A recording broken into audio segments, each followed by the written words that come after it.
కోమలి గారు ఇప్పుడు దాకా నేను వర్క్ చేసిన హీరోయిన్స్ లో ఎక్స్ట్రాడినరీ పర్ఫార్మరు, ఎక్స్ట్రాడినరీ ఏమనాలి డైలాగ్ లో కానీ, అంటే ఓన్లీ హీరోయిన్ కాదు ఆవిడ, తెలుగులో హీరోయిన్లు రావాలి అంటున్నారు. కోమలి గారు లాంటి హీరోయిన్లు ఇంకా చాలా మంది రావాలి. కోమలి గారితో మళ్ళీ పని చేయాలంటే భయం వేస్తుంది యాక్చువల్లీ నాకు, అంత టాలెంటెడ్ ఆవిడ, extremely talented, extremely conscious on everything she does. ఆవిడ వేసుకునే డ్రెస్సులో కానీ, చెప్పే డైలాగులో కానీ, ఈవెన్ లైటింగ్ కూడా ఆవిడ అంత బాగా నెగిటివ్ గా కాదు, చాలా పాజిటివ్ గా చెప్తున్నాను. అవన్నీ కలిసి ఈ శశివదనే అనే సినిమా ఇంత బ్రహ్మాండంగా వచ్చింది. ఎన్నో కష్టాలు అనుభవించి, ఎన్నో ఒడిదుడుకుల్ని దాటి ఈ సినిమా మీ ముందుకు వస్తుంది.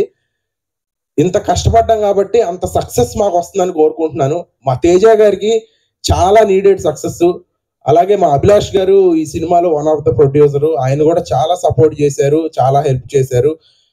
తేజ గారికి ఒక అద్భుతమైన సక్సెస్ రావాలి, సాయికి ఒక అద్భుతమైన సక్సెస్ రావాలి వాళ్ళ ఫాదర్ కోసం.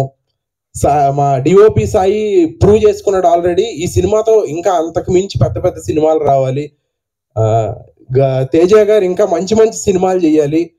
కోమలి గారు ఆవిడ ఆల్రెడీ పెద్ద పెద్ద సినిమాలు చేస్తున్నారు నాని గారితో వాళ్ళతో, కాబట్టి మనతో చేస్తారో లేదో తెలియదు. ఇంకా మంచి సినిమాలు చేయాలి.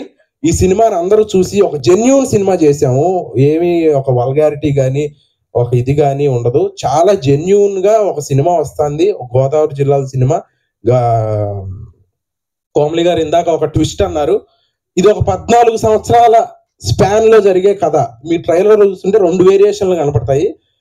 అదేంటో మీరు సినిమా చూసిన తర్వాత మీకు అర్థమవుతుంది. నిజంగా సినిమా థియేటర్లో నుంచి బయటకు వచ్చేటప్పుడు ఒక మంచి సినిమా చూసాంరా, ఒక జెన్యూన్ అటెంప్ట్ చేశారు వీళ్ళు ఈ బడ్జెట్స్ లో అని చాలా హ్యాపీగా బయటకు వస్తారు. మీరు పెట్టే ₹1 కూడా మిమ్మల్ని డిసప్పాయింట్ చేయదు. Thank you so much. Thank you Rakshit Atluri గారు.